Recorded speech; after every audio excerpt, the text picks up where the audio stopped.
기도를 방해하는 달콤한 유혹, 마장. 어서 와서 이 세상을 보라. 마음이란 장식된 왕실의 수레와 같은 것. 어리석은 자들은 그 속에서 몸부림친다. 그러나 지혜로운 사람은 그것에 집착하지 않는다. 기도가 무엇인지, 기도를 어떻게 해야 하는지, 마음을 어떻게 다스리는지 안다고 해서 곧바로 업장이 소멸되는 것은 아닙니다. 기도 수행을 하는 과정에서 마장을 만나게 됩니다. 마장은 마구니가 수행을 방해한다는 의미입니다. 마장은 어떤 사탄이나 마귀가 있어서 우리의 수행을 방해하는 것이 아닙니다. 마장은 망상과 잡념 등 여러 형태로 옵니다. 그 가운데 과거의 잘못된 생각, 어리석은 생각을 버렸다고 생각했는데 그 뿌리가 사라지지 않고 다시 되살아나서 나타나는 경우가 많습니다. 한번 예를 들어 봅시다. 어떤 부인이 남편이 술을 먹고 집에 늦게 들어오는 것이 늘 불만이었습니다. 이걸 해결해 보려고 여기저기 용하다는 데 가서 점도 쳐보고 굿도 해보고 기도도 해보았지만 남편은 고쳐지지 않습니다. 그런데 이렇게 술 마시는 남편의 버릇을 고쳐야겠다는 것은 나는 옳고 남편은 틀렸다는 생각에 뿌리를 두고 있습니다. 술 먹는 남편의 버릇은 나쁜 것, 고쳐야 하는 것이고 그것을 고쳐야 한다는 나의 생각과 행동은 옳은 것이라고 전제하고 있습니다. 그래서 어떻게 하면 남편을 고칠 수 있을까 하는 좋은 방법을 찾는 것만이 관심사입니다. 그런데 수행은 이 문제의 원인을 남편에게 두지 않고 자기를 돌아보게 합니다. 남편은 틀렸고 나는 옳다는 생각은 술은 나쁜 것이라는 생각에 근거를 두고 있습니다. 그런데 술은 나쁜 것이라는 게 바른 생각인가 하는 것입니다. 그럼 술이 좋은 것인가요? 그것도 아닙니다. 술은 좋은 것도 아니고 나쁜 것도 아닙니다. 이것을 공이라 합니다. 이것이 바로 제법 실상, 모든 존재의 참다운 모습입니다. 그런데 술이라는 존재를 있는 그대로 보지 못하고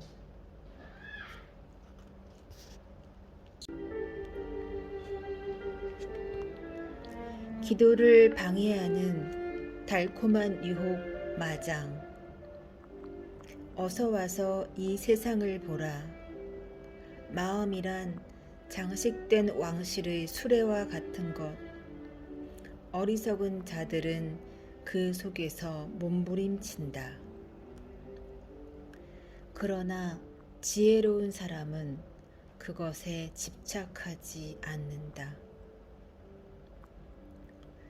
기도가 무엇인지, 기도를 어떻게 해야 하는지, 마음을 어떻게 다스리는지 안다고 해서 곧바로 업장이 소멸되는 것은 아닙니다.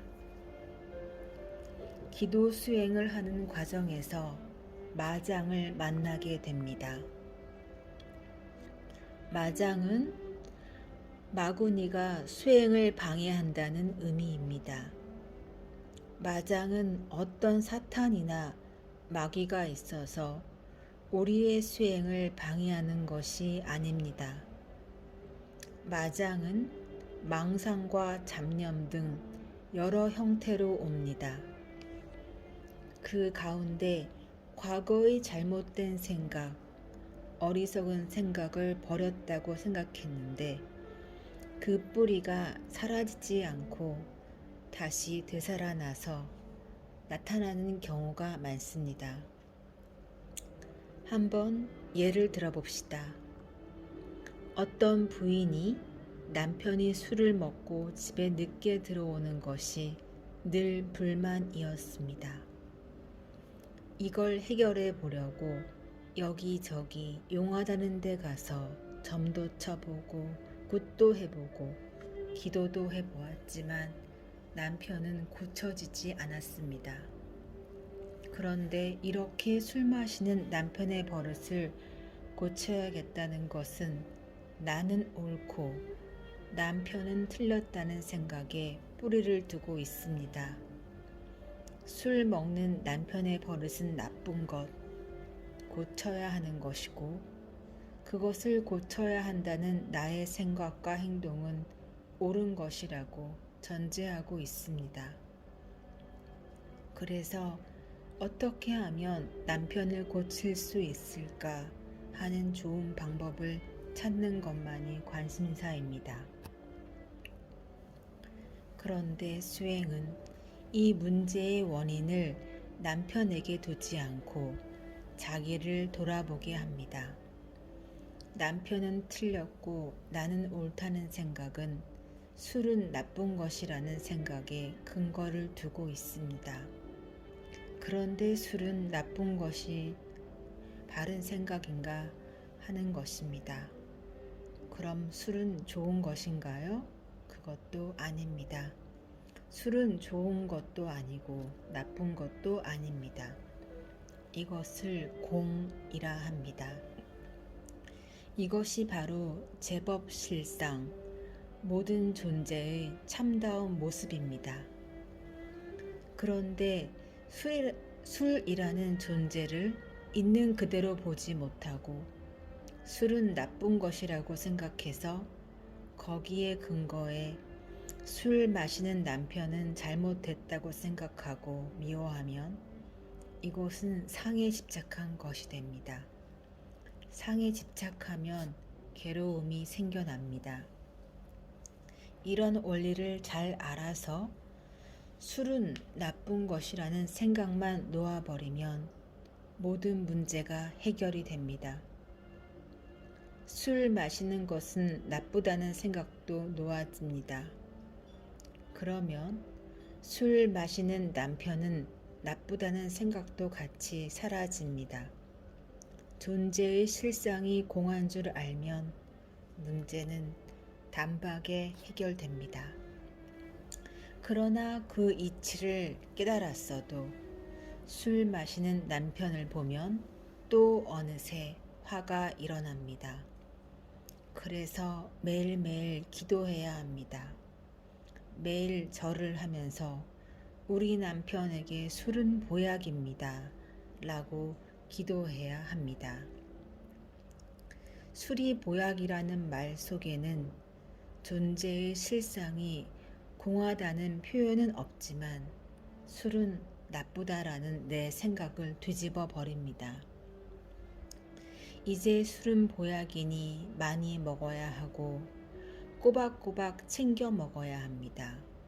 이렇게 술을 챙겨 먹어야 하는 보약으로 받아들이면 술 마시는 남편이 괴로움의 원인이 될 수가 없습니다. 술을 마시고 오면 잘 드셨다고 생각하고 덜 마시고 오면 조금 더 드리면 되고 술을 안 마시고 오면 술상을 차려드리면 됩니다. 술 마시는 남편 때문에 더 이상 괴로워하지 않습니다.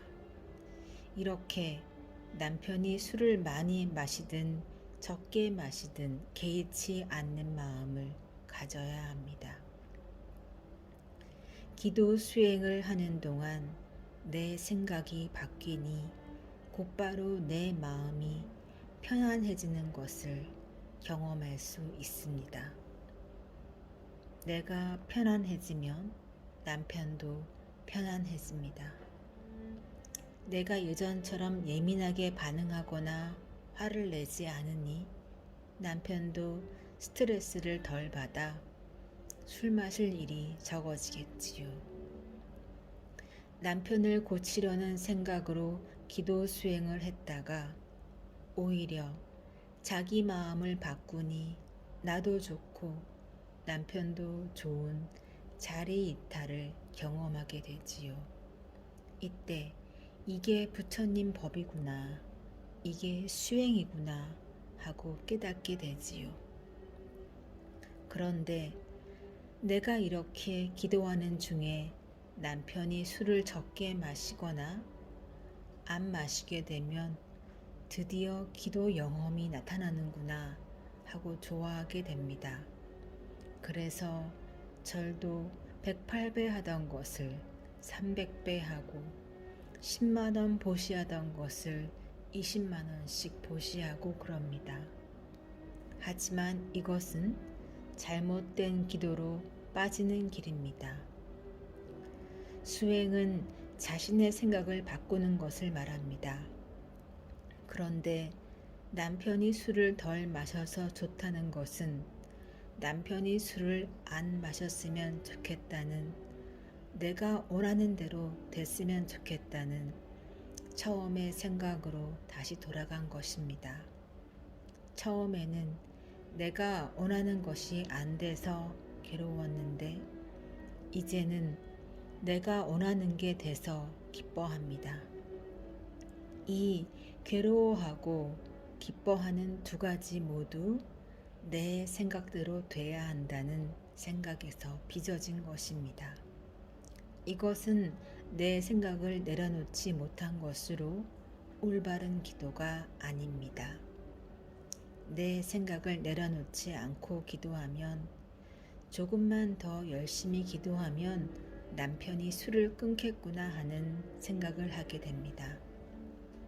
그래서 바라는 마음이 더 생기게 되고, 내가 바라는 대로 안 되면 남편에게 더 큰 불만을 갖게 됩니다. 나는 이렇게 열심히 기도하는데 술 좀 끊지 하는 생각이 들게 되고, 아무리 기도를 해도 마음의 괴로움이 없어지지 않습니다. 이러다 보면 기도해봐야 소용없다는 생각으로 이어지고 결국 기도를 그만두게 됩니다. 이것이 바로 마장입니다. 기도를 하면서 이 마장에 주의해야 합니다. 마장은 우리 안에서 일어나는 어리석은 생각입니다. 내 뜻대로 되지 않아서 괴로운 것만이 장애가 아니라 내 뜻대로 되었다고 좋아하는 것 또한 수행의 장애입니다. 그런데 이 장애에 빠지기가 참 쉽습니다. 부처님이 6년 고행을 하실 때 온갖 고통을 다 뛰어넘었습니다. 그런데 깨달음을 이루기 직전 마왕이 나타나서 원하는 것을 다 들어줄 듯이 유혹하고 협박했습니다. 또 자제천왕의 자리를 주겠다고 달콤한 제안을 합니다. 이것은 외부의 유혹이 아니라 내 안의 번뇌입니다. 이렇게 부처님처럼 내면의 유혹을 뛰어넘어야 진정한 해탈의 길로 갈 수 있습니다. 사람들은 자기가 원하는 대로 되어야 한다고 생각하기 때문에 그것이 안 되면 괴로워합니다. 원하는 대로 안 되면 지옥이고 원하는 대로 되면 천당입니다. 바라는 마음 때문에 지옥과 천당을 오가는 것이 윤회입니다. 바라는 마음을 내려놓음으로써 지옥도 사라지고 천당도 사라지는 것. 이것이 진정 자유의 길, 해탈입니다. 비굴하지 않고 당당하게, 교만하지 않고 겸손하게. 어려운 것은 장부로 태어남이요, 어려운 것은 생명이 끝나지 않음이며, 어려운 것은 바른 법을 들음이요, 어려운 것은 세상에 부처님 나심이라. 사람들이 모두 부처가 되겠다는 큰 서원을 세우고 절에 오는 것은 아닙니다. 자신의 괴로움을 없애고 마음의 안정을 찾기 위해 옵니다. 또는 어떤 소망을 이루고자 하는 욕구 때문에 절을 찾기도 합니다. 가정, 사업, 건강 등 다양한 문제를 가지고 찾아옵니다. 하지만 이 모든 문제와 괴로움의 근본 뿌리를 보면 다 마음에서 비롯된 것입니다. 우리의 욕심은 모두 내 것이라고 하는 환상에 사로잡혀서 생긴 병입니다. 그리고 모든 화와 짜증은 내 생각이 옳다는 생각에 뿌리를 두고 있습니다. 내 것이라는 소유관념을 버리는 것이 무소유입니다. 그리고 내 생각이 옳다는 고집을 내려놓는 것이 무아집입니다. 무소유와 무아집에 도달하면 괴로움이 생겨나지 않습니다. 지금은 비록 내 고집대로 살고 더 많이 가지려고 욕심내고 성내고 어리석게 살아가지만 그것을 탁 놓아버리면 그 순간 해탈의 길로 가게 됩니다. 무소유와 무아집의 삶을 지향하고 살 때 부처를 이룰 수 있습니다. 이 원리를 알고 살아가면 누구나 다 괴로움이 없고 자유로운 인생을 만들어갈 수 있습니다. 젊은 사람도 늙은 사람도 남자도 여자도 한국 사람도 미국 사람도 흑인도 백인도 지식이 많은 사람도 지식이 적은 사람도 출가를 했든 속세에 살든 불자든 기독교인이든 이런 원리에 따라 공부하면 모두 괴로움이 없고 자유로운 삶을 살 수 있습니다. 우리가 수행을 하는 이유는 우리도 부처님처럼 살아보기 위해서입니다. 부처님은 맨발에 헌옷 하나 걸치고 나무 밑에서 자고 나무의 집에서 밥을 얻어먹고 살았습니다. 세상에서 가장 가난했지만 왕보다 행복했고 모든 사람이 부처님을 찾아와 인생을 상담할 만큼 지혜로웠습니다. 홀로 있어도 외롭지 않았고 수천 대중과 함께 있어도 귀찮아하지 않았습니다. 숲에 홀로 있으면 정진하기 좋았고 시끄러운 저자에 있으면 교화하기 좋았습니다. 먹을 것이 없으면 수행하기에 좋았고 먹을 것이 많으면 베풀 수 있어 좋았습니다. 사람들이 비난하면 인욕행을 하기에 좋았고 사람들이 우러러 존경하고 따르면 법을 전하기에 좋았습니다. 부처님은 어떠한 상황에서도 괴로움이 없고 자유로운 삶을 살았습니다. 이것이 붓다의 삶입니다. 이런 붓다의 삶을 본받는 것, 붓다처럼 되는 길이 바로 수행의 길입니다.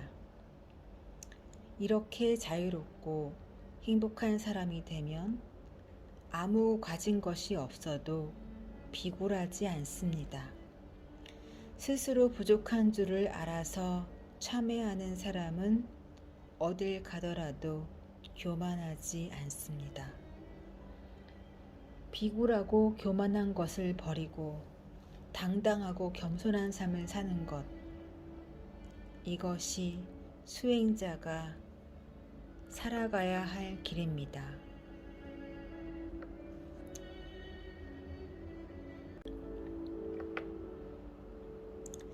기도를 해도 원하는 대로 안 될 때 이미 일어난 일을 어떻게 바라볼 것인가?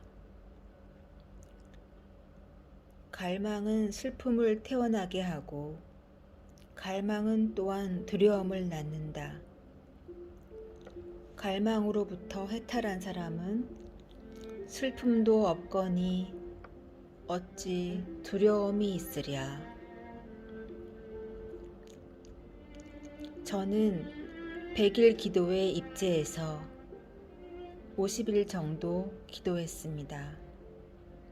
최근에 고3 아들이 재수를 하겠다고 하는데 그냥 자기 점수에 맞춰서 대학에 보내야 하는지 재수를 시켜야 하는지 모르겠습니다. 또 남편이 직장을 그만두고 사업을 하겠다고 하는데 어찌해야 할지 모르겠습니다. 남편과 아들이 마음을 못 잡고 저도 갈팡질팡 하는데 제가 기도를 잘못하고 있는지요?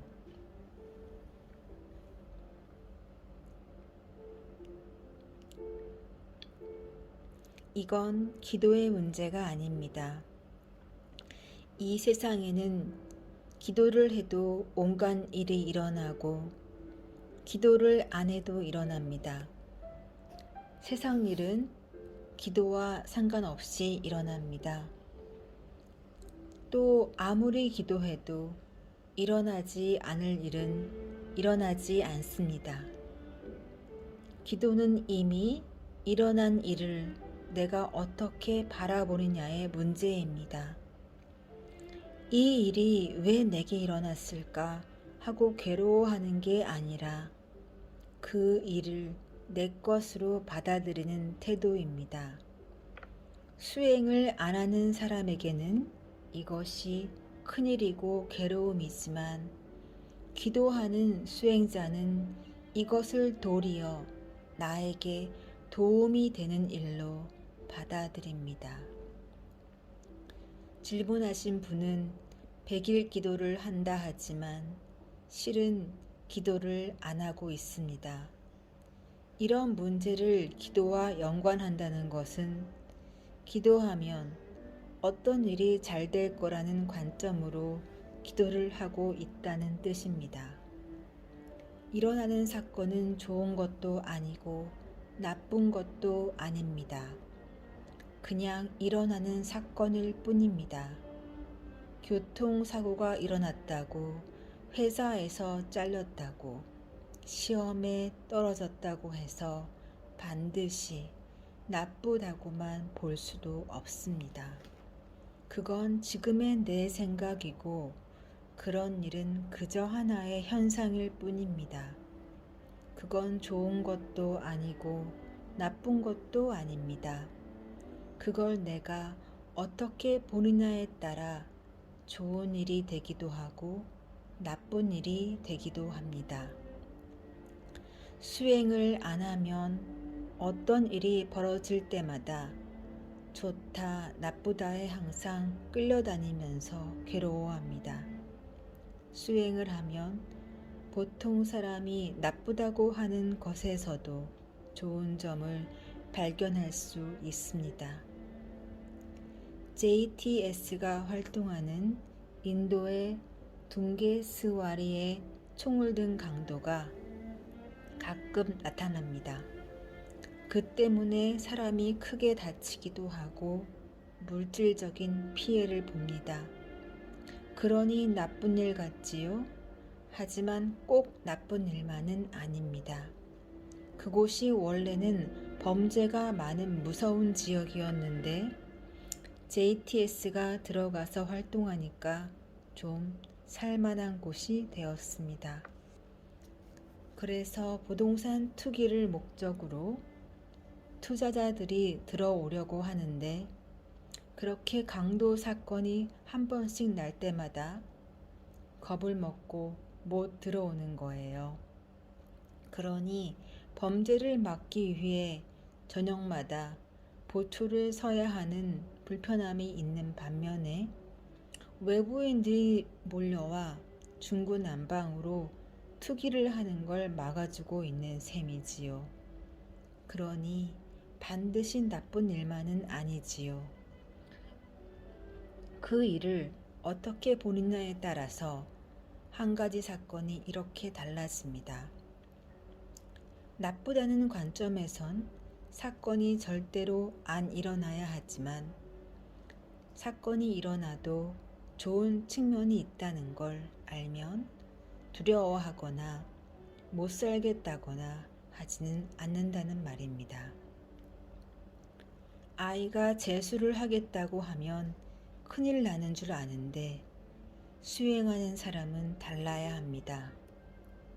왜 재수를 하려고 하는지 아이와 충분히 대화해서 학교를 조금 낮춰서 가게 할 수도 있고 정말 본인이 원한다면 재수를 시킬 수도 있습니다. 어떻게 하든 아무런 문제가 안 됩니다. 남편 일도 마찬가지예요. 예전에는 이건 이래야 되고 저건 저래야 되고 이게 안 되면 큰일 나고 이랬더라도 수행을 하면 가족이 의논해서 행복한 길을 찾으면 됩니다.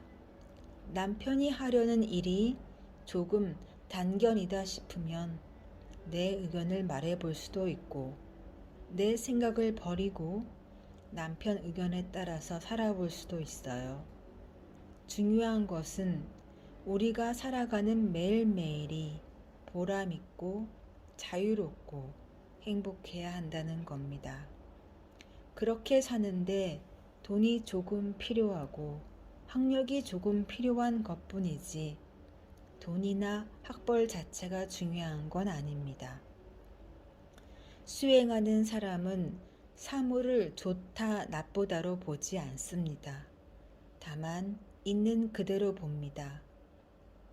꾸준히 기도하면서 사물을 있는 그대로 보고 집안에 어떤 일이 일어나면 가족과 대화를 나눠서 해결책을 찾고 다른 사람들이 허둥대더라도 나는 의젓할 수 있는 힘을 키우는 겁니다. 이런 힘이 바로 기도에 따른 부처님의 가피입니다.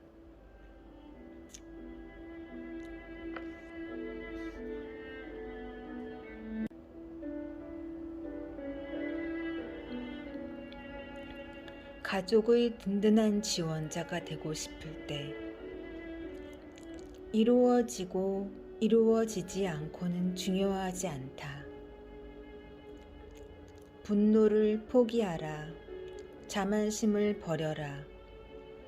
모든 집착으로부터 벗어나라.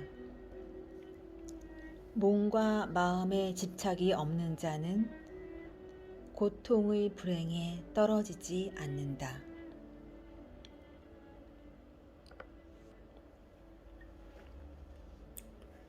남편 사업이 위기에 처해 있습니다.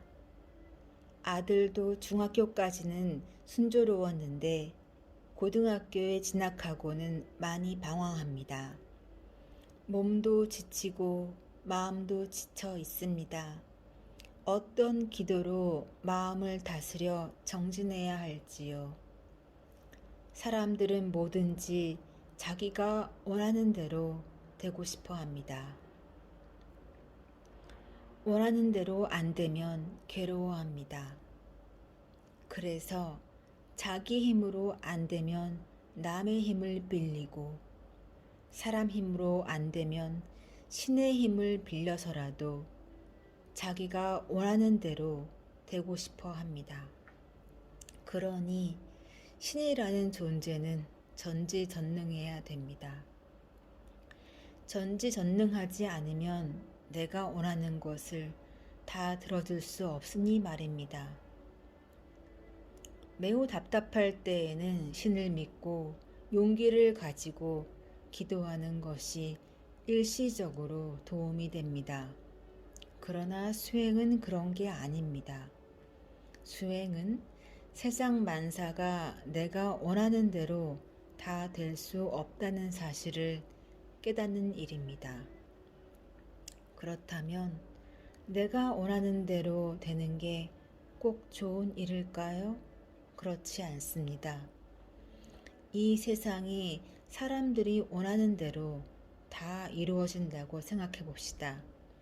그럼 그곳이 천국일까요? 그런 세상은 순식간에 지옥이 되어버릴 것입니다. 내가 좋아하는 남자를 다른 여자도 좋아해요. 이럴 때 두 사람 다 원하는 대로 되면 어떻게 될까요? 사람들이 다 부자가 되고 싶지만 일은 하기 싫고, 좋은 대학에 가고 싶지만 공부는 하기 싫고, 이런 것들이 다 이루어진다면 세상은 어떻게 될까요? 이 세상은 내가 원하는 대로 될 수가 없습니다. 그러면 모두 원하는 대로 안 되는 게 세상이냐? 그런 뜻이 아닙니다. 내가 원하는 것이 될 때도 있고 안 될 때도 있습니다. 그런데 원하는 것이 안 될 때가 더 많습니다. 세상에서 이루고자 하는 것이 있으면 노력을 해야 합니다. 노력한다고 다 되는 건 아니지만 그래도 노력해야 합니다. 노력했는데도 안 되면 어떡하느냐? 연구해서 다시 하면 됩니다. 또 안 되면 어떡하느냐? 또 다시 하면 됩니다. 그래도 안 되면 어떡하느냐? 포기하면 됩니다. 포기하기 싫으면 어떻게 하느냐? 다시 하면 됩니다. 이게 인생이에요. 내가 어떤 목표를 세워서 노력했는데 그게 이루어졌습니다. 그럼 기쁘겠지요. 하지만 그 일이 이루어졌다고 그때부터는 아무 일도 안 하고 그냥 있나요? 아니지요. 그때부터 또 무언가 다른 일을 합니다. 그런데 또 원하는 대로 이루어졌습니다. 그럼 어떡하나요? 또 다른 일을 해야지요. A라는 일을 했는데 이루어지지 않아서 포기하고 B라는 일을 하나 A라는 일이 이루어졌기 때문에 B라는 일을 하나 똑같습니다. 어떤 일이 이루어졌는지 안 이루어졌는지는 별로 중요한 게 아닙니다. 열심히 했는지가 중요합니다. 열심히 해서 그 결과로 이루어지면 다른 일을 하면 되고, 열심히 했는데도 이루어지지 않았으면 이 일을 계속할 건지 다른 일을 할 건지 선택하면 됩니다. 어떤 일이 이루어져서 다른 일을 하나, 실패해서 그 일은 버리고 다른 일을 하나 마찬가지입니다. 또 실패해서 그 일을 한 번 더 해도 마찬가지입니다. 내가 원하는 것이 안 됐다고 괴로워하면 인생은 죽을 때까지 괴로워집니다. 원하는 대로 안 되니 늘 전전긍긍하며 살아야 하고 그 일을 되게 하기 위해 사람에게든 신에게든 매달려 살아야 합니다. 어떻게 내가 원하는 대로 세상 일이 다 되겠어요? 얼마나 많은 사람이 대학 시험에 떨어지고 재수하고 삼수하고 합니까? 서울대에 안 가고 싶은 사람이 누가 있겠어요? 그렇다고 다 죽습니까? 다 잘 살아갑니다. 남편이 사업 때문에 힘들 때 내가 남편 사업을 뭘 도와줘야 되나 이런 생각은 하지 마세요. 남편이 위기를 잘 극복할 수 있도록 어떻게 용기를 줄 건지를 생각하세요. 아이가 공부를 잘하도록 내가 어떻게 도와주지? 라고 생각하는 건 욕심이에요. 시험에 떨어져도 아이를 어떻게 위로하고 용기를 줘야 할까? 그렇게 생각해야 합니다. 그런 마음을 가지기 위해 수행 정진하라는 겁니다. 정진을 해도 잘 될 때가 있고 안 될 때가 있어요. 원하는 대로 될 때도 있고 안 될 때도 있습니다. 그럴 때 거기에 구애받지 않는 사람이 되어야 합니다. 그렇게 하면 남편과 아이한테 도움이 됩니다. 가족이 힘들어할 때 같이 힘들어하고 안절부절 못하는 사람이 아니라 가족에게 용기를 주고 위로를 주는 큰 사람이 됩니다. 정진하지 않고는 그렇게 여유만만하게 살 수가 없습니다. 그런 사람이 되기 위해 지금부터 부처님께 이렇게 기도하세요. 부처님 감사합니다. 모든 일이 다 잘 되고 있습니다. 부처님, 저는 아무 걱정이 없습니다. 이렇게 부처님께 간절히 감사 기도를 해야 합니다.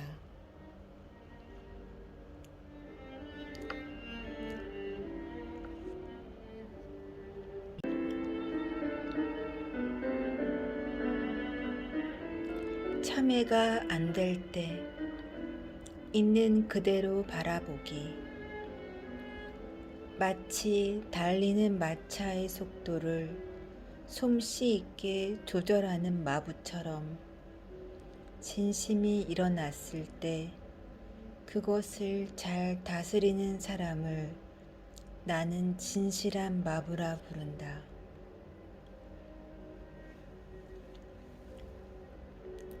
스님 말씀 듣다 보면 제가 괴로움이 없는 사람이 되기 위해서는 미워하는 사람에게 참회 기도를 해야 하는 것 같습니다. 그런데 저는 남편에게 참회의 마음이 생기지 않습니다. 남편의 입장이나 처지가 이해가 되기는 하지만 그래도 어느새 원망하고 있습니다.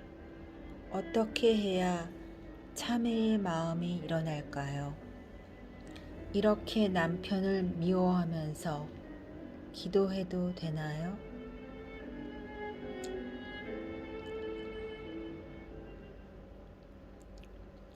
내가 누군가를 미워하면 내 마음이 괴롭습니다. 마음이 넓고 점잖고 고상한 사람이 되기 위해 참회하라는 게 아닙니다. 내가 참회하면 내가 괴롭지 않습니다. 그래서 내가 참회하는 것입니다.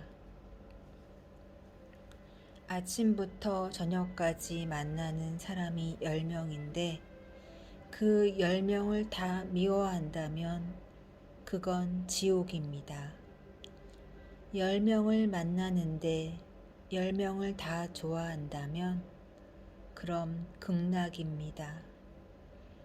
같이 사는 남편을 미워하면 미워하는 본인이 제일 괴롭습니다. 남편이 담배를 피우건 술을 마시건 늦게 들어오건 그건 남편의 인생입니다. 해가 지고 구름이 일고 비가 오는 것을 미워하면 얼마나 괴롭겠어요. 그건 그저 자연현상일 뿐입니다. 해가 지면 해가 지나 보다 비가 오면 비가 오나 보다. 이렇게 날씨를 시비하고 미워하지 않듯이 상대를 있는 그대로 받아들이면 괴롭지 않습니다. 그런데 그걸 일찍 들어오라든지 술 먹지 말라든지 담배 피우지 말라든지 나만 쳐다보라든지 그렇게 내 마음대로 하려고 하면 괴로워서 못 살게 되는 겁니다. 이렇게 잘못된 관점, 괴로움이 생길 수밖에 없는 어리석은 생각을 가지고 있으면서 남편을 고치려고 부처님께 빕니다. 그러고는 부처님이 자기 원하는 대로 해주지 않는다고 실망합니다. 이건 부처님이나 하느님한테 달린 문제가 아닙니다. 문제는 자기의 어리석음에 있습니다. 요즘 시대에는 남편이 마음에 안 들면 안 살아도 돼요. 굳이 마음에 안 들면 안녕히 계십시오 하면 되지. 남편을 미워하지는 마세요. 살고 안 살고는 내 자유입니다. 그러나 남편을 미워하는 건 어리석은 행위입니다. 같이 살려면 미워하지 말아야 되고 같이 안 살 거면 미워할 이유가 없습니다. 미워하는 건 나의 어리석음에서 온 거지 상대의 행위 때문에 온 게 아닙니다. 그래서 미워하지 말라는 겁니다. 그런데 미워하지 않으려고 해도 자꾸 미워집니다. 그게 현실입니다. 담배를 끊고 싶은데 담배만 보면 자꾸 피우고 싶습니다. 이거랑 똑같은 겁니다. 미워하지 않으려고 해도 남편 얼굴을 보면 나도 모르게 미워지듯이 남편도 술 안 마시고 싶지만 사람들을 만나다 보니 마시게 되고 외박 안 하고 싶은데 친구랑 어울리다 보니 외박하게 되고 딴 여자 쳐다보지 않으려 해도 예쁜 얼굴 보니 쳐다보고 싶어지는 겁니다. 그러니까 제3자가 보면 참 바보 같다라고 생각하는데 본인은 안 되는 거죠. 그래서 인생이 괴로운 겁니다. 이런 괴로움에서 벗어나려면 이게 상대 때문에 그런 게 아니고 내 습관 때문이라는 걸 알아야 합니다. 담배 안 끊어지는 건 내 습관 때문이지 담배 탓이 아닙니다. 나는 안 피우려고 했는데 같이 있는 친구들이 피워서 나도 피웠다는 식의 핑계를 댈 것이 아니라 자기 습관 때문에 그렇다는 걸 알아야 합니다. 이것과 마찬가지로 남편을 미워하지 않으려고 했는데 남편이 이러저러해서 미워하게 됐다는 건 핑계를 대는 것에 불과합니다. 그러니 자기 인생 자기가 결정하면 됩니다. 그냥 미워하고 괴로워하면서 살고 싶으면 그렇게 살면 됩니다. 하지만 내 인생을 행복하게 바꾸려면 그 사람은 그 사람 인생을 사는 거다. 이렇게 받아들여야 합니다.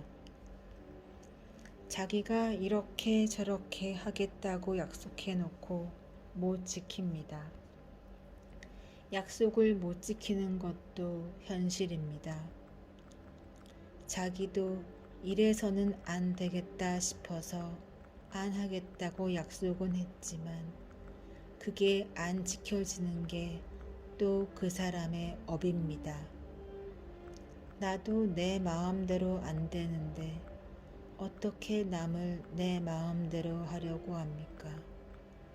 그러니 그렇게 안 되는 나를 보면서 남편을 그대로 인정하면 갈등이 적어집니다.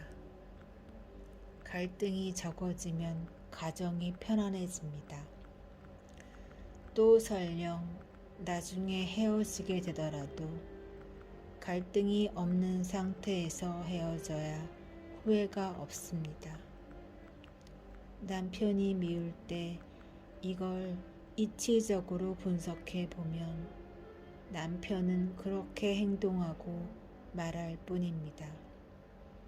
어릴 때부터 습관 들여진 그 스타일대로 생각하고 그 스타일대로 말하고 그 스타일대로 행동하는 겁니다.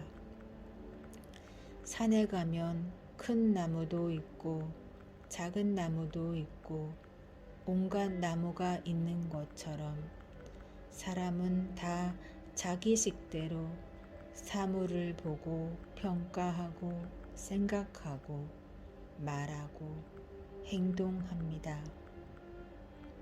우리 남편만 그런 게 아니라 이 세상 모든 사람이 다 그렇고 나도 그렇습니다. 그럴 때 그냥 그렇구나 이렇게 내 생각만 탁 내려놓으면 남편을 있는 그대로 볼 수 있게 됩니다. 거기에 내 습관과 온갖 이해관계가 얽혀서 저러면 된다, 안 된다 이렇게 판단하면 내 마음에서 분노가 일어나고 짜증이 일어나는 겁니다. 그러니까 이 이치를 모를 때에는 너 때문이야 라고 하지만 이런 이치를 알면 이것이 내 업식에서 일어난다는 걸 인정하게 됩니다. 미움은 상대방의 말과 행위에 문제가 있어서가 아니라 그것을 바라보는 나의 관점, 내 업식으로부터 일어나는 겁니다. 이게 옳다든지 그르다든지 내 관점을 고집하기 때문에 화를 내는 것입니다. 이런 원리를 모르고 기도를 하면 부처님한테 저 사람 좀 고쳐주세요 하고 기도하지만 원리를 알고 기도를 하면 아까 좀 다퉜는데 또 내 생각을 고집했구나 하고 나를 돌아보게 됩니다. 남편이 잘했다는 게 아니라 그걸 보고 짜증을 내거나 미워하는 건 내 문제라는 겁니다. 그래서 절을 하면서 아이고 내가 또 내 생각에 사로잡혔구나 뉘우치며 참회하면 남편을 미워하지 않게 됩니다. 그런 원리를 알고 참회 기도를 해야 합니다.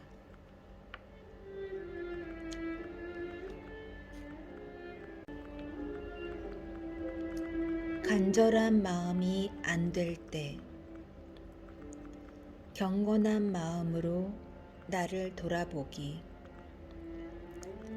바른 길을 따라 조금씩 조금씩 한순간 그리고 또 한순간 현자는 이렇게 자기의 번뇌를 제거하나니 마치 금세공사가 금속의 찌꺼기를 제거하듯이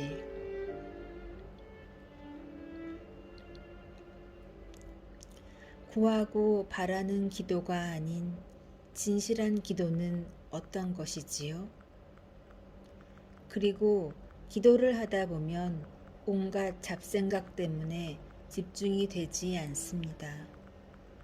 어떻게 기도해야 간절한 마음이 우러나는지요.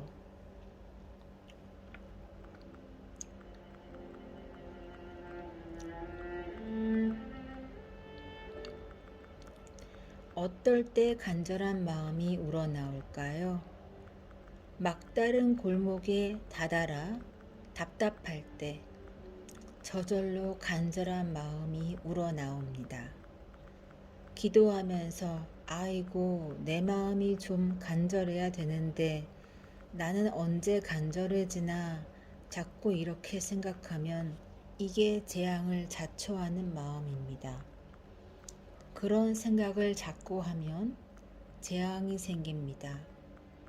그 마음을 성취시켜 주려면 재앙이 생겨야 되는 거잖아요. 몸에 암이 생기든지 가족에게 무슨 문제가 생기든지 집안에 우환이 생기면 사람이 다급해지고 다급해지면 당연히 간절해집니다. 그러니까 이런 어리석은 생각은 하지 않는 게 좋습니다. 간절한 마음이 없다는 건 큰 고통이 없다는 말입니다. 그러니 지금 내 상태가 행복한 줄 알면 됩니다. 자꾸 종교를 간절히 믿어야 좋고 많이 믿어야 좋고 뭐 해야 좋고 이런 말에 현혹되지 마세요. 왜 하나밖에 없는 내 인생을 남의 말에 현혹되어 살려고 합니까? 현재 부부관계가 안 좋다. 자식과 관계가 안 좋다. 인생살이에 여러 가지 번뇌가 있다 할 때 먼저 자기 깜냥으로 스스로 해결해 보아야 합니다.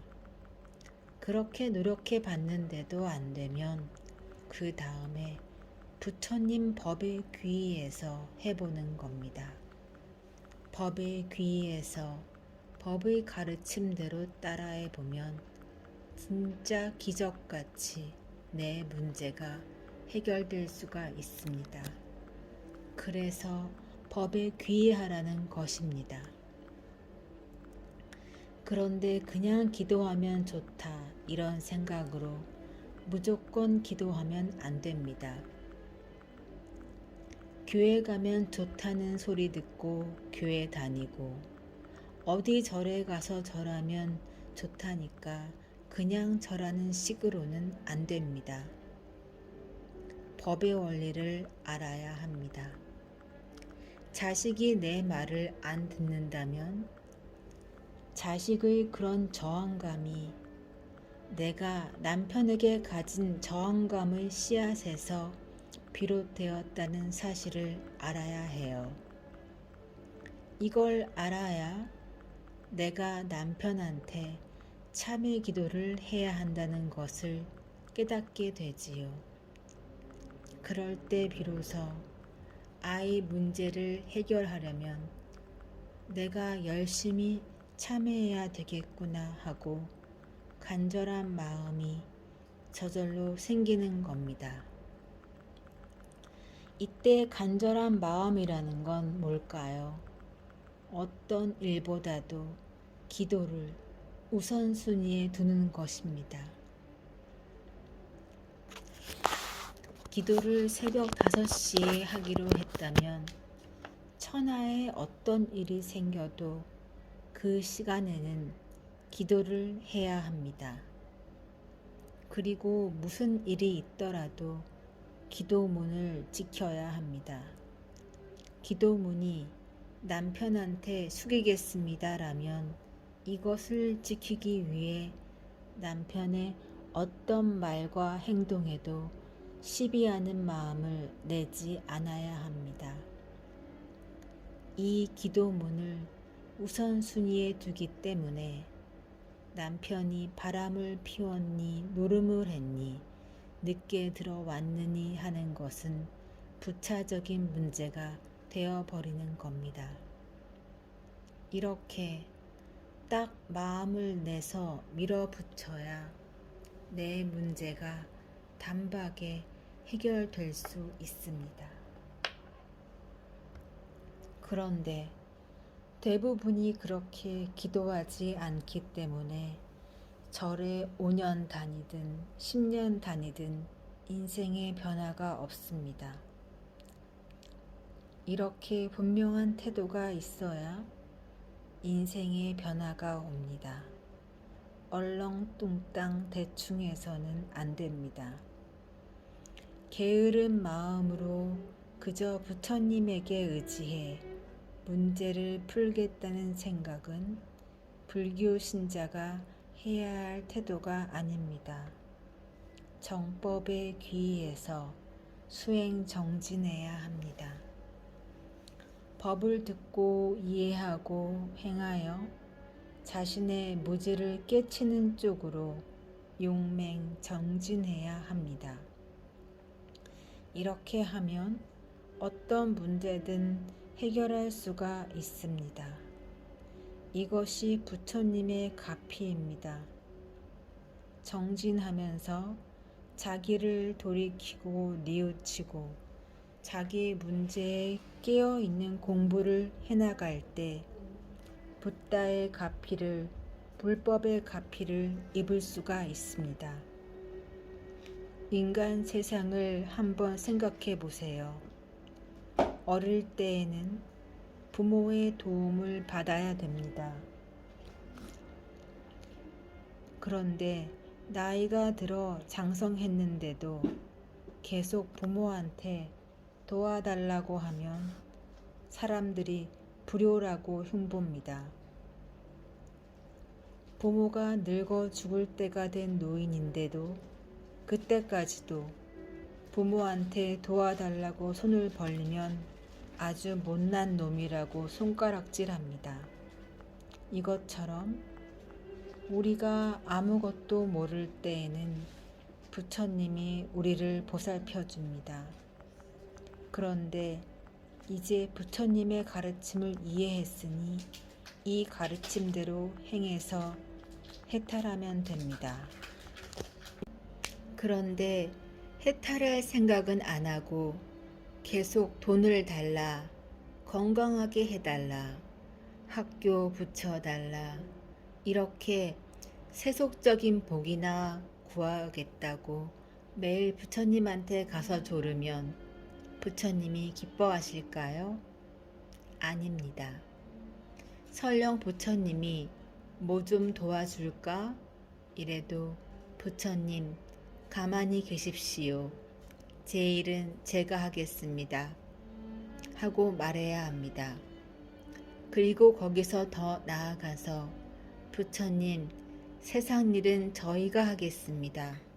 부처님은 이제 그만 안온하게 쉬십시오.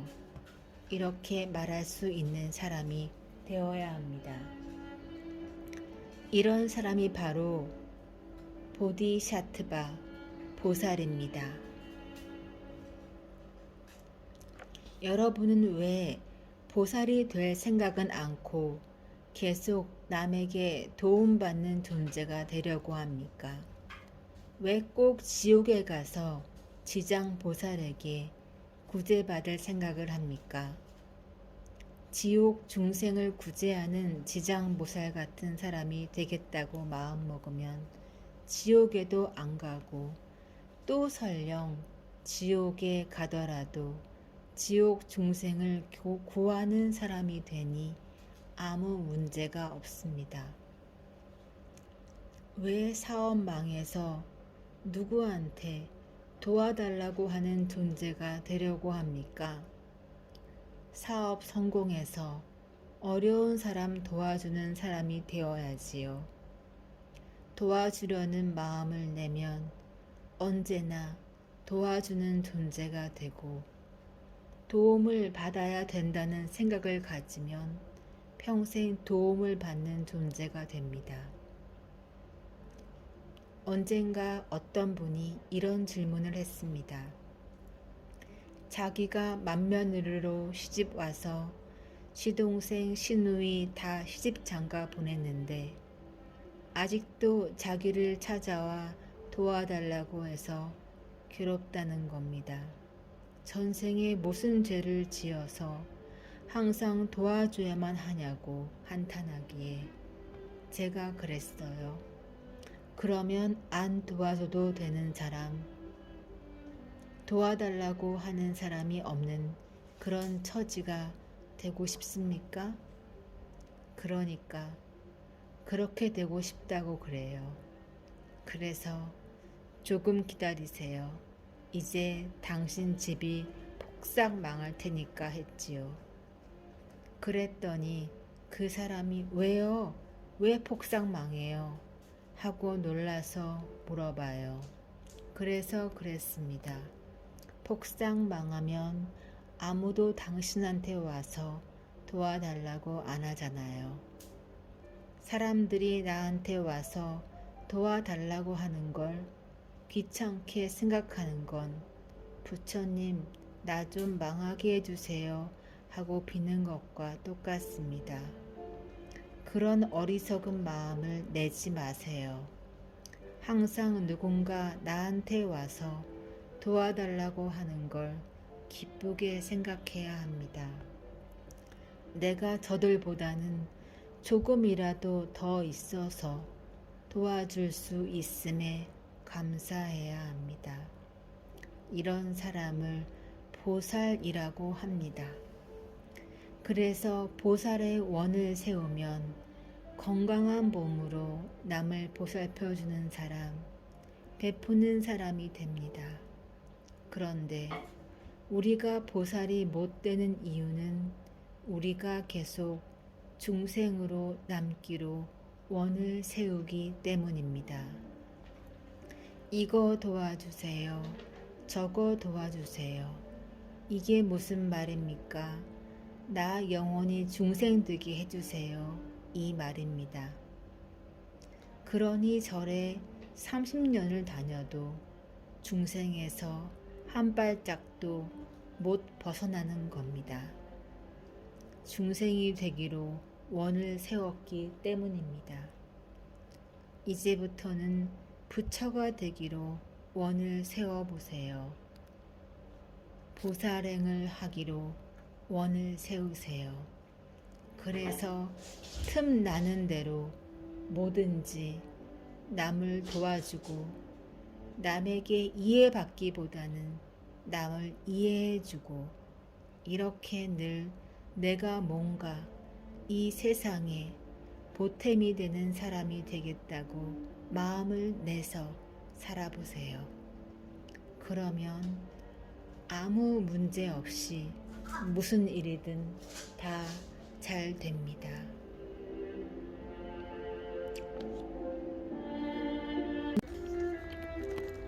명상과 절, 어떻게 해야 할지 모를 때 잘못을 알아차리고 다시 도전하기.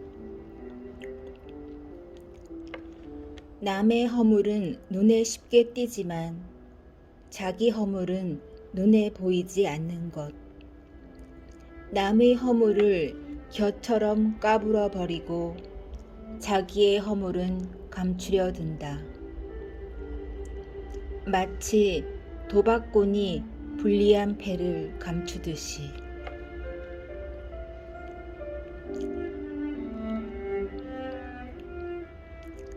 기도하고 명상할 때 망상이 많습니다.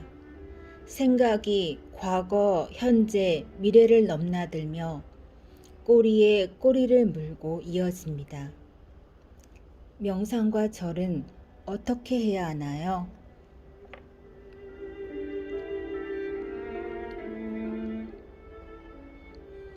명상을 한다고 앉아 있으면 몸과 마음이 편안해야 되는데 머릿속에는 지나간 옛날 생각, 지금 생각, 또 미래에 대한 생각, 여러 가지 계획이나 생각들이 끊임없이 지나갑니다.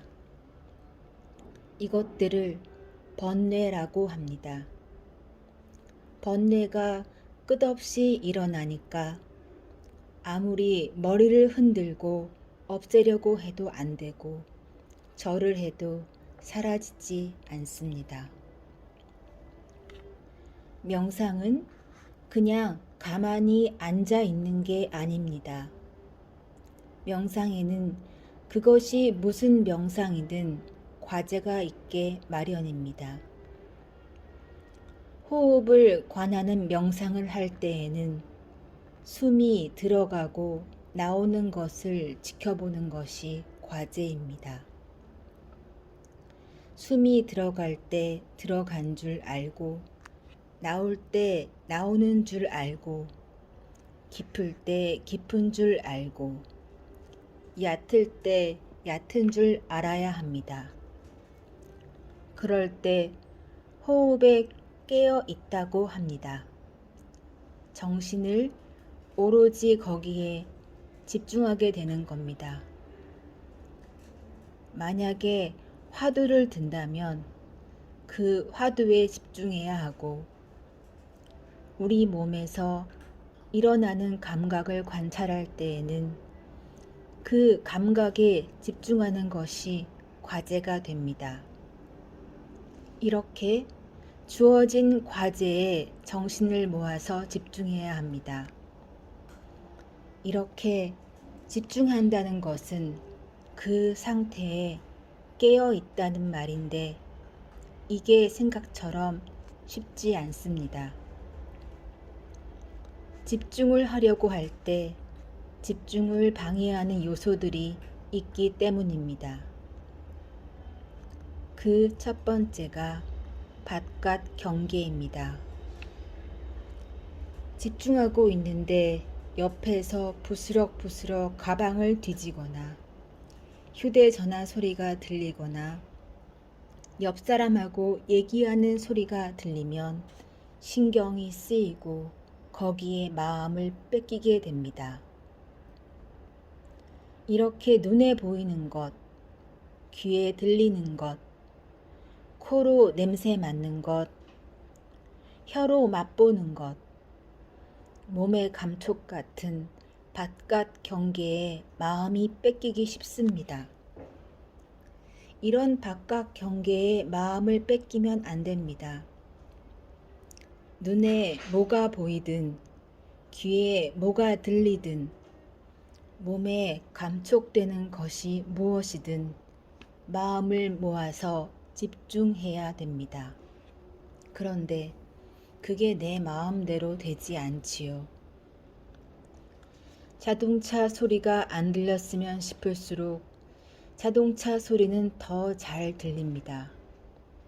그러므로 안 들렸으면 하고 밖의 경계를 탓하지 말고 그럴수록 호흡에 집중합니다.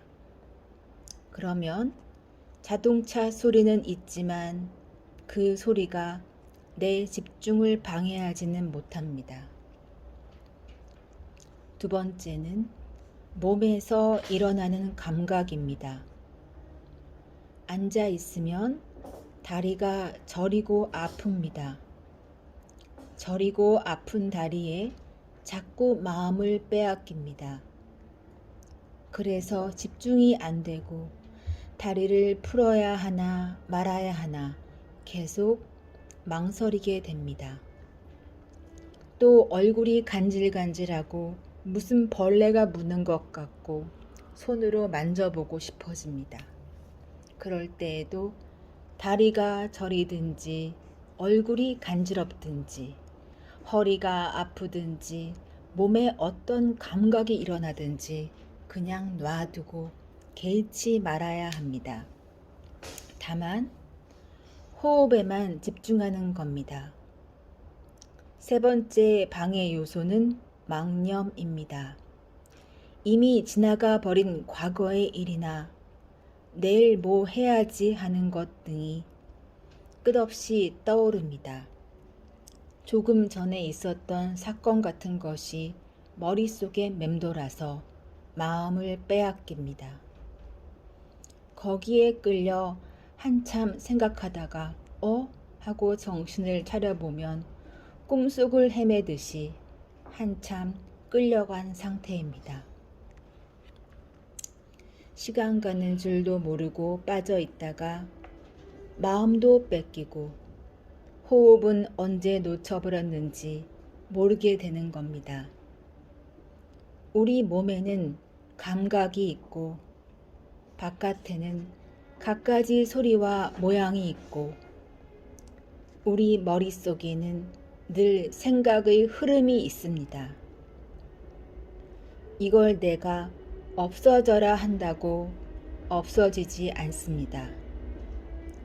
이런 생각이 안 일어나면 좋겠다고 해서 안 일어나는 게 아닙니다. 이런 생각이 안 떠오르면 좋겠다고 해서 안 떠오르는 게 아닙니다. 살아있으니 소리가 들리고 몸이 있으니 감각이 있고 우리 의식 세계에 경험이 쌓여 있으니 눈만 감으면 생각이 꼬리를 물고 일어나는 겁니다. 모두가 그럴 만한 이유가 있어서 나타나는 것입니다. 그런 것을 두고 나타나지 말라고 해도 아무 소용이 없습니다. 그러니까 아예 거기에 신경을 쓰지 마세요. 나타나는 걸 안 나타났으면 좋겠다고 한다고 안 나타나는 것이 아니므로 나만 괴로워집니다. 마치 방 안의 먼지를 없앤다고 먼지떨이로 털면 털수록 먼지가 더 나는 것과 똑같습니다. 소리가 들리든지 말든지 몸에서 감각이 일어나든지 말든지 머리에서 어떤 생각이 들어오든 말든지 거기에 빠져들면 안 됩니다. 이렇게 해도 호흡을 자꾸 놓치게 되는데 놓치면 또다시 돌아오고 놓치면 또다시 돌아오고 하다 보면 온갖 생각이 떠오르더라도 그것이 결국 내 집중을 방해하지 못하게 됩니다. 밖에서 소리가 들려도 내 관찰을 방해하지 않고 몸에 통증이 있어도 통증은 있을 뿐 나는 집중이 됩니다. 그러다 보면 어느덧 마음이 고요해지고 점점 맑아집니다. 번뇌가 일어나는 것을 자연스러운 것으로 받아들여야 합니다. 번뇌가 일어나지 않아야 하는데 왜 일어날까? 나는 왜 앉으면 이런저런 잡생각이 날까? 하는 것은 번뇌에다 번뇌를 더하는 것과 같습니다. 무엇이 떠오르더라도 흐르는 물처럼 가만히 내버려 두고 주어진 수행 과제에만 집중해야 됩니다. 이렇게 하다 보면 번뇌, 망상은 저절로 잠들게 됩니다. 마찬가지로 절을 할 때에도 과제가 있는데 무엇을 과제로 삼아서 하느냐가 중요합니다. 가령 나를 낮추겠습니다가 과제라면 절을 하면서 나를 낮추는 게 과제입니다. 그렇다고 나를 낮추겠습니다 라는 말에 집중하라는 게 아니고 나를 낮추겠습니다 라는 과제를 들고 어제 하루 생활을 돌아보아야 합니다. 내가 어제 낮추지 못했구나. 나를 숙이겠다고 하고는 또 안 숙였구나.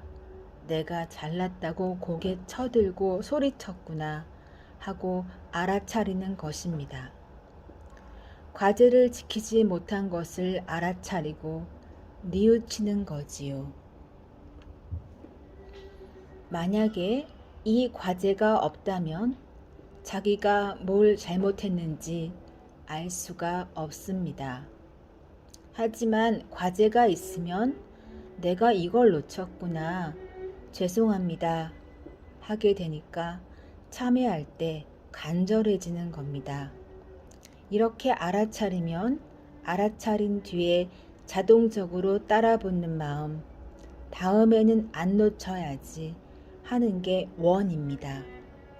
아, 놓쳤구나. 다음엔 안 놓쳐야지. 또 넘어졌구나. 일어나야지. 이렇게 알아차리고 뉘우치고 다시 도전하는 겁니다. 그런 마음으로 절을 하는 것입니다. 내가 잘났다는 마음이 일어나면 고개를 쳐들고 어깨를 쫙 펴고 허리를 꼿꼿이 세우게 됩니다. 하지만 내가 잘못했음을 알면 고개를 숙이고 허리를 숙이고 무릎을 꿇고 이마를 땅에 대게 되지요.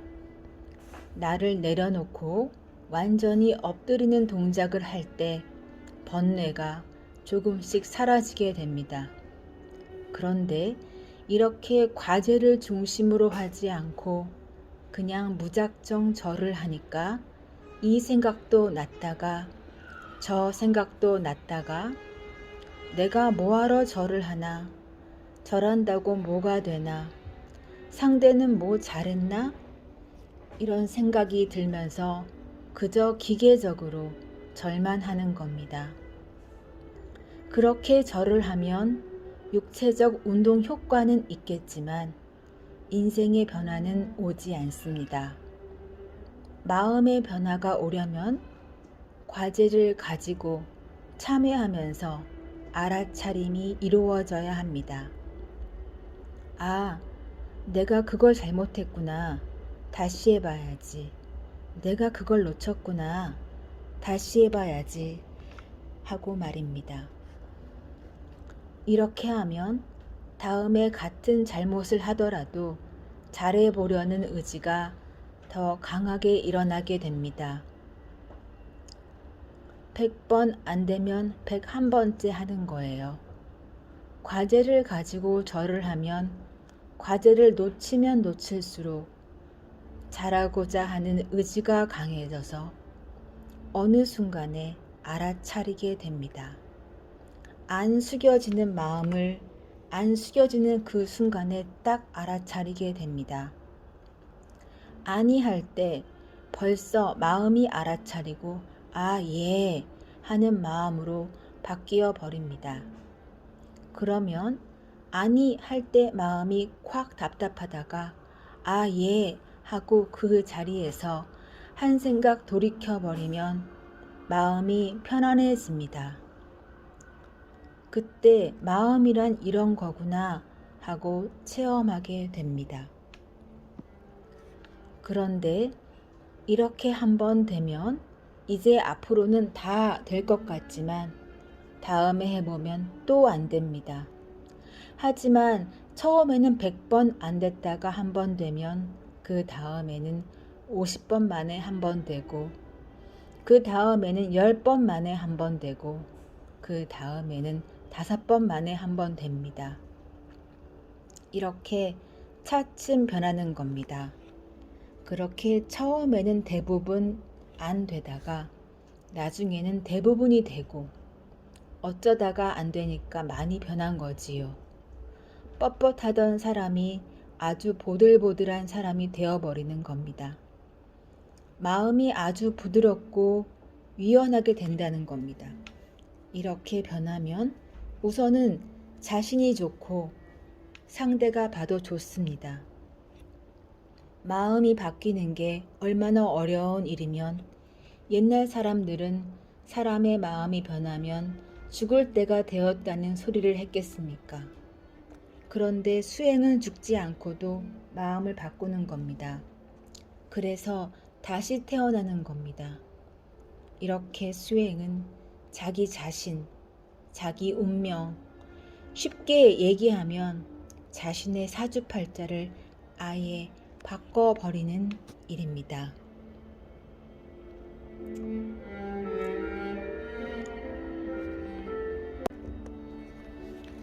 게을러져서 기도하기 싫을 때 업식을 끊어버리는 대결정심. 그는 힘써 노력해야 할 때 노력하지 않고 젊음과 건강을 게으름으로 낭비하여 의지는 박약하고 생각은 방황으로 가득하나니 이 같은 사람은 지혜에 의한 도를 깨닫지 못한다.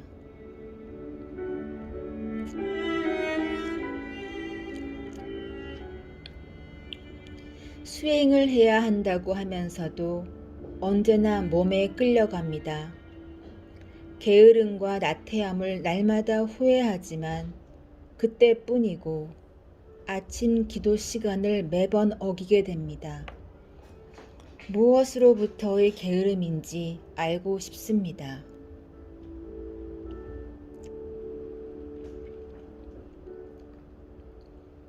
일어나고 싶은데 몸이 말을 안 듣는다.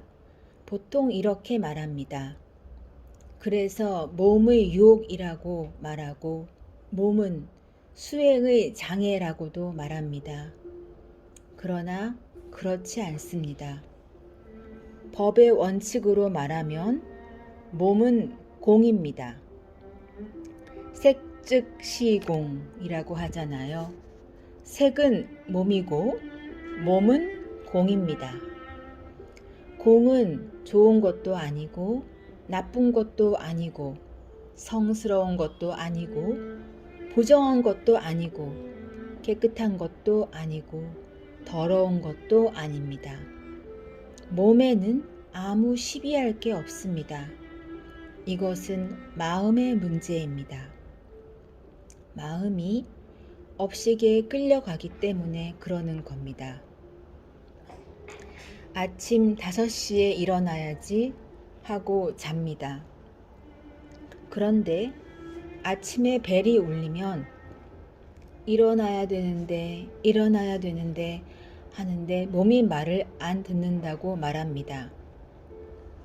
이것은 본질을 바로 보는 게 아닙니다. 있는 그대로 보는 게 아닙니다.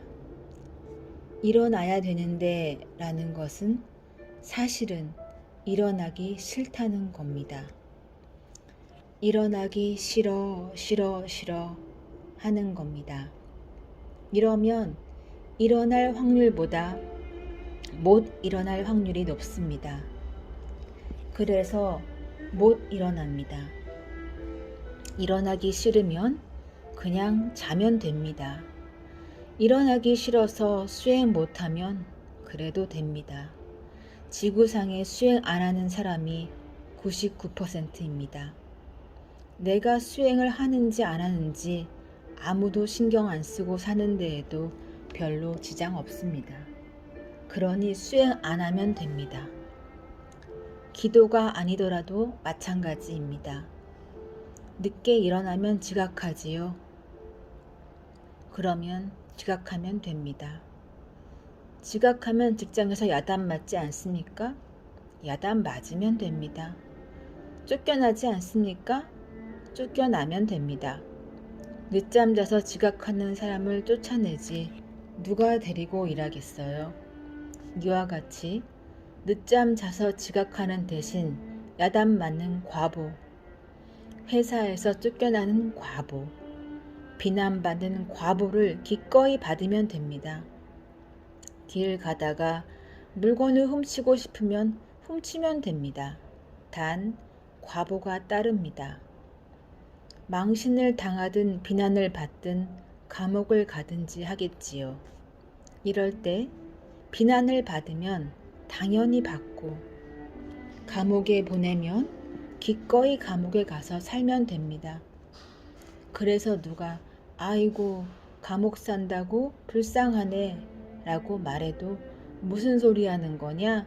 남의 물건을 훔쳤는데 감옥 안 살고 되겠나? 나 같아도 감옥 보내지. 이렇게 흔쾌한 마음으로 감옥에서 살면 인생에는 아무 문제가 없습니다. 그런데 문제는 늦잠 때문에 야단을 맞거나 쫓겨나거나 하면 후회가 됩니다. 잠 때문에 좀 일찍 일어날 것, 이렇게 늦잠 잔 걸 후회하게 되면 이게 괴로움입니다. 그래서 후회하는 고통을 받지 않으려면 일어나기 싫어도 일어나면 됩니다. 쥐약이라는 걸 알면 아무리 배가 고프고 맛있어 보여도 먹지 말아야 됩니다. 그런데 조금만 먹으면 안 돼요? 배가 너무 고픈데요? 하고 물어봅니다. 먹으면 돼요. 그 대신 죽는 과부가 따릅니다. 그때 먹고 죽으면서 실컷 먹었으니 죽어도 좋다 이러면 아무 문제가 없어요. 그런데 이럴 때 조금만 참을 걸 괜히 먹었다. 이러면 이게 고라는 겁니다. 이렇게 과부가 큰 고일 때에는 업식에 따라가면 안 됩니다. 업식을 확 거슬러 버려야 돼요.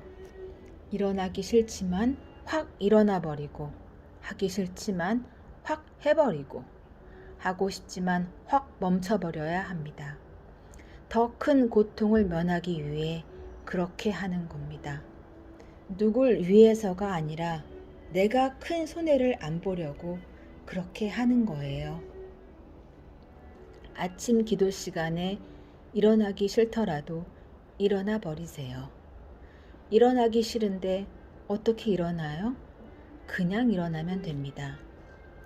아침에 벨이 울리면 일어나야 되는데 하는 생각을 일으키기 전에 싹 일어나 버려야 돼요. 일어나야 되는데 라는 생각 자체가 업식을 따라가는 겁니다. 벨이 울리면 벌떡 일어나 버려야 돼요. 일어나야 되는데 라는 건 안 일어났을 때 드는 생각이지 일어나 버리면 그런 생각은 없어집니다. 그런데 초심자가 처음부터 이걸 혼자서 해내기는 어렵습니다. 혼자 수행하면 게을러지고 업식에 끌려가서 힘들지요. 그래서 처음 기도하고 수행 정진할 때에는 가능하면 절에 나와서 아침 기도를 하는 게 좋습니다. 사람들과 함께 하는 게 좋다는 말입니다. 그렇게 100일쯤 몸에 배면 혼자서 하는 것이 비교적 용이합니다. 수행을 해야 한다고 생각하지만 몸에 끌려간다는 말은 몸에 끌려가는 게 아니라 업식에 끌려가는 겁니다. 습관에 끌려가는 겁니다.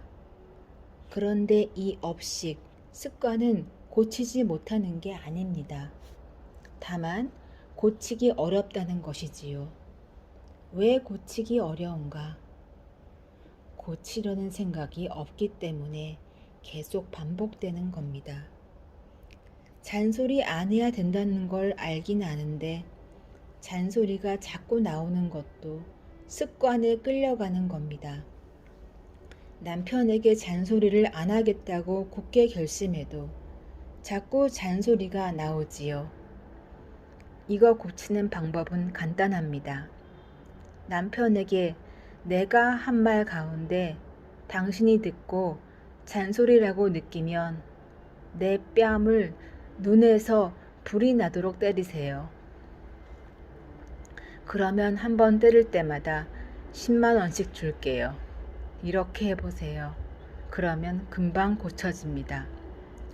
여러분은 못 고치는 게 아니라 고치려는 생각이 없는 겁니다.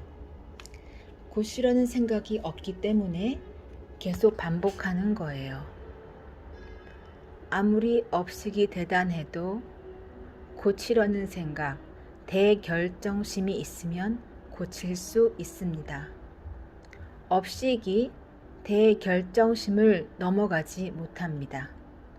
그러니 대결정심을 내야 합니다. 5시에 일어나서 기도하겠다고 마음 먹는 게 아니라 오늘부터 5시에 못 일어나면 한 번 못 일어날 때마다 100만 원씩 벌금을 내기로 한다든가 뭔가 결정을 해야 합니다. 절에 다니는 사람들한테 내일 아침 5시에 아침 예불을 하러 오면 100만 원짜리 수표 한 장씩을 나눠주겠다고 하면 99% 다 올 것입니다. 이렇게 대결정심을 내지 못하니 해탈을 할 수가 없습니다. 5시에 일어나서 기도해야지 생각해도 저 밑에 업식이 그거 꼭 해야 되나? 그거 안 하고도 이때까지 잘 살았잖아. 하고 속삭입니다. 이것이 경전에 있는 마왕의 유혹입니다. 다른 사람들하고 놀러와서까지 꼭 해야 할 필요가 있겠어? 이렇게 융통성 없이 해야 될 게 뭐 있어? 그래, 이런 걸 부처님이 집착이라고 그랬어. 이렇게 자꾸 업식이 속삭이는 거예요. 이럴 땐 하루 빼먹어도 괜찮은 거야. 이렇게 자꾸 속삭이기 때문에 그만두게 되는 겁니다. 그런데 대결정심을 내서 기차 안이든 공항이든 무조건 하는 걸로 정해놓고 해버리면 마왕이 비집고 들어올 틈이 없습니다. 무슬림 택시기사는 손님을 태우고 가다가도 정해진 기도 시간이 되면 차를 세워놓고 기도합니다. 그렇게 해도 손님이 뭐라 할 말이 없습니다. 저 사람은 무조건 하는 사람이기 때문에 그렇습니다. 이러면 모두 다 그렇다고 인정하고 적응합니다. 그게 대결정심입니다. 그냥 나는 내 길을 간다 하고 해버리면 천하의 나를 건드릴 사람이 없습니다. 주위 사람도 그것을 인정하는 범위 안에서 함께 살게 되는 겁니다. 지금부터 매주 수요일에 법당 가서 기도하겠다고 마음을 냈다면 앞으로 매주 수요일은 내가 없는 걸로 쳐라고 말하고 기도하러 법당 가면 됩니다. 아이가 초등학생이든 뭐든 그날은 내가 알아서 밥 차려 먹어 이래야 됩니다. 대신 그 밖에는 다 잘해줘야 합니다. 잔소리도 안 하고 늦게 와도 뭐라고 안 하고 밥도 잘해주고 이렇게 하면 서로 적응해서 살게 되어 있습니다. 직장에 다니는 사람도 요일을 정해서 퇴근하면 무조건 절에 가면 됩니다. 그러면 나중에는 친구나 동료들이 약속 잡을 때 그날은 빼고 잡습니다. 내가 정한 범위 안에서 서로 이익이 되면 함께 살게 되는 겁니다. 그런데 여러분은 이런 대결정심이 없습니다. 그 이유가 무엇일까요? 법에 대한 간절한 귀의가 없기 때문입니다. 담배 피우던 사람은 담배 피우던 이 업식이 쉽게 없어지려 하지 않습니다. 담배를 안 피우면 몸을 아프게 만들고 요동을 치고 난리를 피우면서 담배를 피우게 만듭니다. 이러니까 못 이깁니다. 그런데 대결정심을 낸다는 것은 너는 그래라, 나는 이 길로 간다 하고 가버리는 거예요. 그러면 업식은 요동치다가 그냥 제풀에 죽어버립니다. 정진을 하려면 바로 이런 태도가 필요합니다. 정진해야겠다고 마음 먹었으면 대결정심을 갖고 해야 합니다. 내가 정말 내 인생이 행복해지기 위해 남편한테 숙여야겠다고 결정했으면 남편이 바람을 피우든 술을 먹든 돈을 허튼 데 버리든 그런 걸 중요하지 않게 생각해야 합니다. 그런 건 내 업을 바꾸는 것과 비교하면 아주 하찮은 것에 속합니다. 무조건 당신 잘했어 해야 합니다. 술꼬래가 되어와도 여자를 데려와도 직장을 그만둬도 잘했어, 당신 잘했어 라고 말할 수 있어야 합니다. 그런데 어느 순간 저것까지는 도저히 못 봐주겠다는 식이 되어버리니까 결국 내 업을 바꾸지 못하고 되돌아오는 겁니다. 내 해탈을 위해서는 그 정도 일은 하찮게 봐버리는 태도를 가져야 공부가 쉬워지고 마장이 범접할 여지가 없게 됩니다. 그런 의미에서 지금 여러분이 하는 정도로는 해탈을 이루기가 어렵습니다. 내게 무슨 일이 닥쳐도 넘어지고 자빠지더라도 대결정심을 놓지 않고 끝까지 밀어붙여야 비로소 업식을 소멸하고 해탈에 이를 수 있습니다.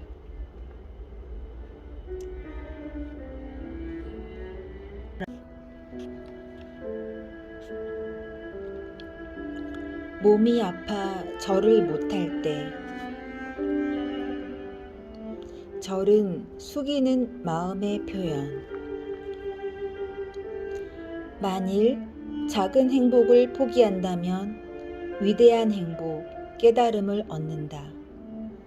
지혜로운 사람은 작은 행복을 포기하고 위대한 행복, 깨달음의 결과를 바라본다.